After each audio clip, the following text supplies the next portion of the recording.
Masih bersama Ibu Dina dan Ibu Afi dari Stikes Ngedes Malang di Alam Malang Raya, Inspirasi Malang Raya, dan masih membahas tentang manajemen nutrisi pada anak dengan obesitas.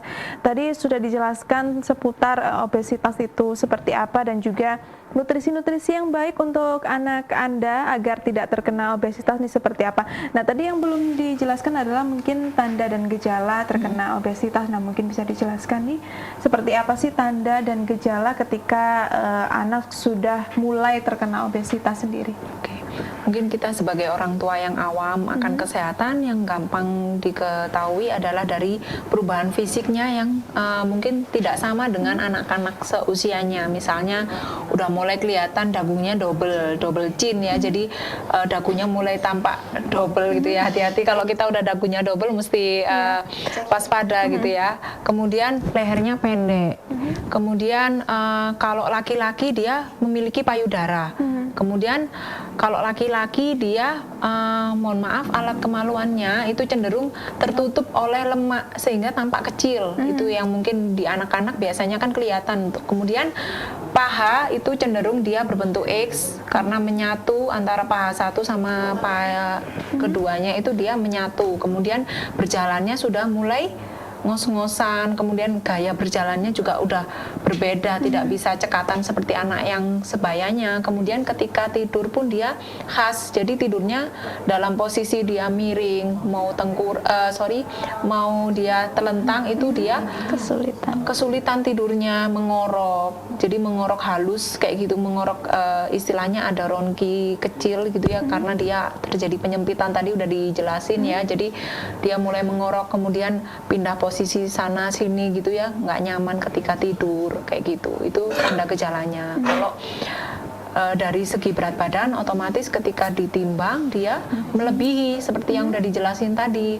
Jadi secara grafik kalau di usia 0 sampai 5 tahun kan kita ada posyandu ya, programnya pemerintah. Jadi kita bisa lihat grafiknya kok kalau normal kan hijau ya. Kok cenderung dia naik ke arah grafik yang warna kuning terus, kemudian sampai dia pada batasnya itu selalu kuning gitu, itu waspada, berarti dia mungkin ada peningkatan, ada risiko obesitas meskipun masih bayi gitu ya. Jadi nggak ada batasan, meskipun masih bayi pun bisa dikategorikan dia obesitas kegemukan. Kalau dia masih tingkat 1 itu kegemukan namanya, tapi kalau dia udah melebihi dari 3 tadi ya, skornya 3 itu dia dikatakan obesitas gitu. Jadi penanganannya beda lagi gitu.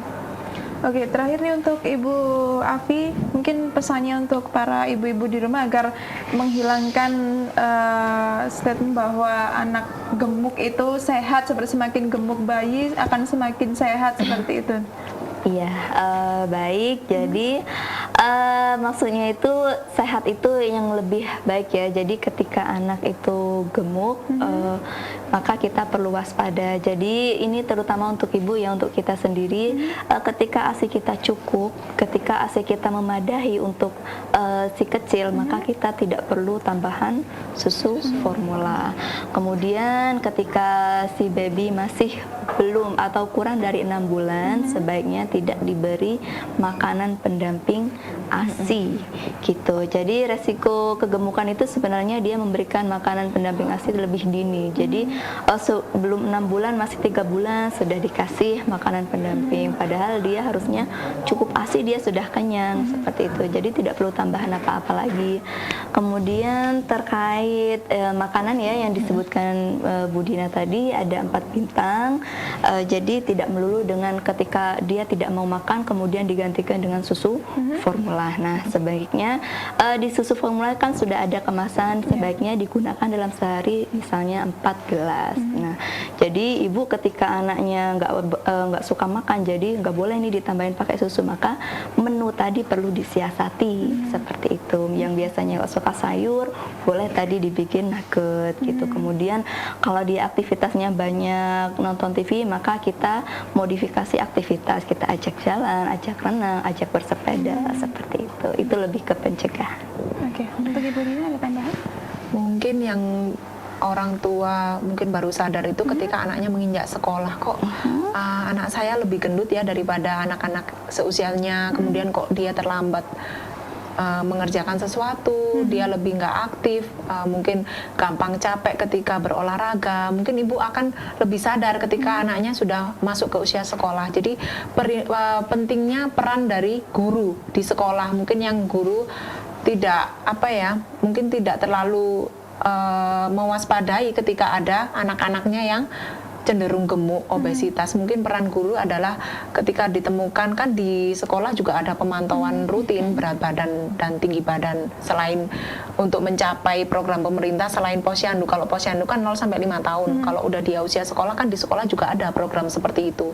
Jadi bisa dilaporkan mungkin ke pihak terkait ya, misalnya dinas kesehatan atau apa, kalau misalnya dia menemukan ada siswanya yang dia kegemukan atau obesitas. Kemudian kalau dia memang ada kegemukan obesitas, tadi sudah diketahui ada dampaknya yang dia cenderung dibully sama teman-temannya, mungkin bisa diberikan perlindungan untuk itu, kemudian bisa dimotivasi untuk aktivitasnya, mungkin ya dilibatkan dalam olahraga, sepak bola kayak gitu. Mungkin itu lebih ke peran gurunya gitu.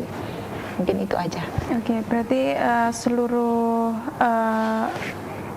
maksudnya seluruh lingkungan harus ikut berperan seperti itu ya, mau itu orang tua maupun itu dari lingkungan sekolah dan lain-lain, itu juga harus ikut berperan agar mengurangi resiko obesitas ini sendiri, seperti itu ya Bu ya. Dan juga tadi dari Ibu Afi adalah lebih baik kenyang makan daripada kenyang susu, seperti itu ya, karena kenyang susu itu akan lebih beresiko untuk terkena obesitas, seperti itu ya.